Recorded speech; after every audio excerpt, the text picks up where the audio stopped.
Bertemu lagi dengan saya, Bicara Hukum bersama Cak Pram. Dalam kali ini kita kedatangan tamu, saudara. Ya, tamu dari jauh nih. Dari jauh. Ya, silakan saudaraku, dari mana saudara? Halo para pemirsa,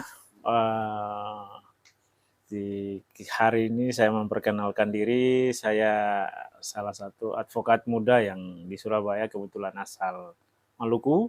Nama saya Bob Kudmasa. Ya. Oke, Kak Bob, terima kasih dengan kehadiran ini. Dan ini saya mengundang ini dalam tema putusan Prestek. Siap. Ya, dari putusan Prestek itu apa sih jenis-jenis putusan itu, Kak Bob? Putusan itu ada beberapa macam memang. Kalau dalam perkara, kita berbicara perkara, ada putusan NO atau gugatan tidak dapat diterima, ditolak, dan Prestek. Prestek itu lebih pada orang yang ketika lawan tidak menggunakan haknya, maka itu perkara akan tetap jalan terus, dan suka atau tidak suka itu secara otomatis akan diterima.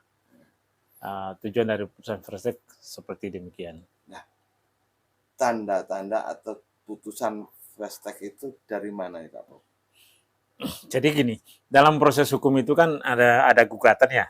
Misalnya kita ajukan gugatan perbuatan melawan hukum ketika dalam hukum acara itu kan akan dipanggil. Ya. Dipanggil secara patut sampai 3 kali. Apabila lawan itu tidak datang, maka perkara itu akan tetap dijalankan dan hakim akan memutuskan secara Prestek sepihak, akan mempertimbangkan hukum dari pertimbangan yang dibuktikan oleh pihak yang mendalilkan maupun membuktikan. Itu putusan Prestek itu berlaku di peradilan mana aja? Di pengadilan agama, pengadilan negeri, pengadilan niaga, pengadilan pilot pun juga demikian, kemudian di tata usaha negara juga itu, maupun pengadilan militer pun itu terjadi. Hukum acaranya itu secara keseluruhan seperti demikian. Kalau dalam hal Prestek itu kan pemohon dan termohon atau tergugat dan tergugat ya, Pak Bob ya. Nah, sekarang yang jadi pertanyaan pemirsa itu kan gini, kalau si tergugatnya itu tidak diketahui, satu pertanyaan yang pertama. Yang kedua, kalau si tergugatnya itu atau termohonnya itu di luar negeri, cara-caranya gimana?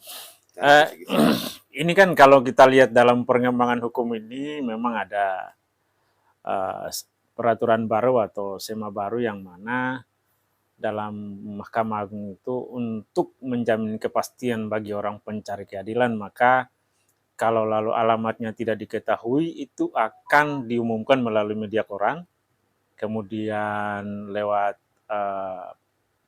mading itu akan diumumkan di situ. Jadi kan kalau misalnya kita mengajukan mencari keadilan terus alamatnya sudah tidak berada, kita bisa langsung dalam gugatan atau permohonan itu kita sampaikan di dalam data diri itu, para pihak itu langsung bisa ditentukan bahwa ini dulu alamatnya di sini tapi sekarang sudah tidak diketahui. Maka akan ada kebijakan dari hakim bahwa ya kalau seperti demikian kita harus umumkan di radio, kemudian di media-media secara patut selama kurang lebih 6 bulan. Tenggang waktu itu kalau memang dia akan melakukan 3 kali, kalau tidak datang maka secara ini perkara tetap dilanjutkan. Nah, ini kalau memang tergugat nggak hadir, nggak datang dan tidak diketahui kedudukannya. Kalau ada nggak dalam persidangan itu saat PS itu dipanggil lagi tergugatnya? Jadi kan yang saya bilang dari awal tadi bahwa kalau kita berbicara itu kan ada prosedur hukum acara akan dipanggil secara patut. Itu biasanya hakim kadang itu lalu memberikan kebijakan sampai lebih dari 3 kali untuk memastikan betul bahwa pihak ini tidak ada di tempat. Kemudian sekarang ini kan relas panggilan itu melalui by kantor pos. Jadi itu bisa di-track sama hakim bahwa ini siapa yang menerima atau tidak ada di tempat dan sebagainya. Itu satu sisi hukum yang bagi saya itu sangat baik untuk bagi pencari keadilan. Dalam hukum acaranya itu tindakan PS-nya nggak ada nih setelah pertimbangan hukumnya majelis hakim. Perlu nggak dalam objek sengketa itu dilakukan peninjauan setempat itu? Itu bisa dia akan tetap akan dilakukan, karena kalau kita berbicara terkait dengan tanah ya, itu hakim tidak seperti dulu. Sekarang memang betul-betul tingkat kehati-hatian, mereka akan memastikan betul bahwa itu objeknya ada, di mana lokasinya, luasnya berapa dan sebagainya. Terus itu pasti akan dipastikan. Itu salah satu syarat mutlak. Seperti itu. Oke, Mas Bob. Jadi pemirsa, kesimpulannya fast track itu pertimbangan majelis hakim ya Kak Bob ya.